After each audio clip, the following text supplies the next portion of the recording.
The Stolen Marriage by Diane Chamberlain. Read for you by Susan Bennett.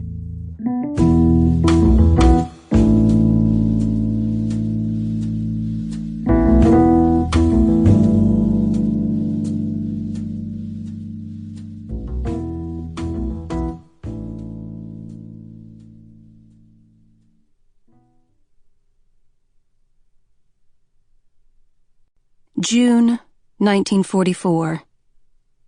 Prologue. Hickory, North Carolina. It's a terrible feeling, being despised. From the moment I set foot in Hickory, I felt the suspicion, distrust, and outright hostility of most of the people I met. Even my new sister-in-law regarded me with disdain. When Henry told me Lucy was just a few years younger than me, I thought, how wonderful, we can be friends. But we were not anywhere close to being friends. I was making my bed one bright June morning when I heard footsteps in the hall outside the room I shared with Henry.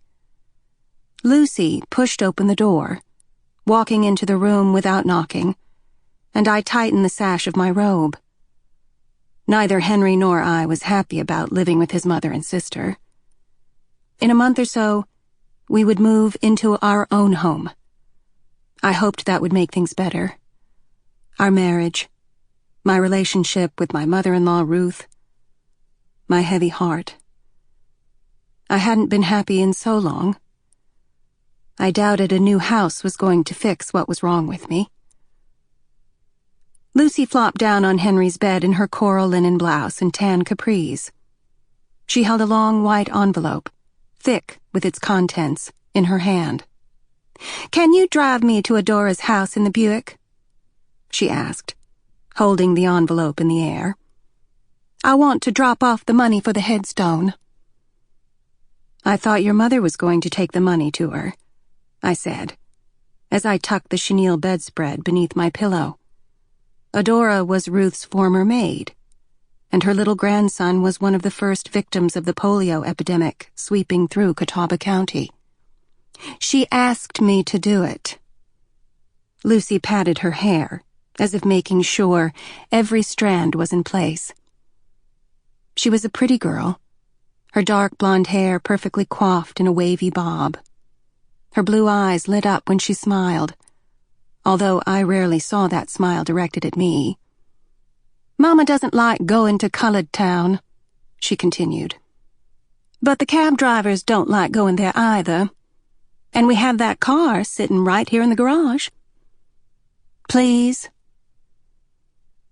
I was surprised by the request. Lucy never made a secret of her disdain for me. Plus, gas was rationed. We didn't drive anywhere unless it was absolutely necessary, and we certainly never drove the Buick. It hadn't been out of the garage in the 5 months I'd lived in Hickory. Henry had told me right from the start that I wouldn't be driving as long as the war was going on. I knew how to drive, but the Buick needed new tires, and with rubber being rationed, it would be a while, if ever, before Henry would be able to get them. "I'm sorry, Lucy," I said, straightening up from making the bed. "You know Henry said I can't use the car." "That's ridiculous." She studied her nails. They were painted coral and perfectly matched her short-sleeved blouse. "The car's sitting right there," she argued. "It still has gas in it. So its tires are old. It's not like Adora lives on the moon. We'll make it to her house and back with no problem." Henry said, "You're so afraid to do anything on your own," she interrupted me, those blue eyes darkening. "And why do you still insist on calling him Henry? He's Hank. Henry sounds ridiculous." "He introduced himself to me as Henry, so he'll always be. He was putting on airs." "Come on," she pleaded. "Please take me. Please." I sat down on the dressing table bench, facing her. "Maybe we could mail the money." I motioned to the envelope. "Adora's family is still under quarantine, aren't they?" Sample complete. Ready to continue?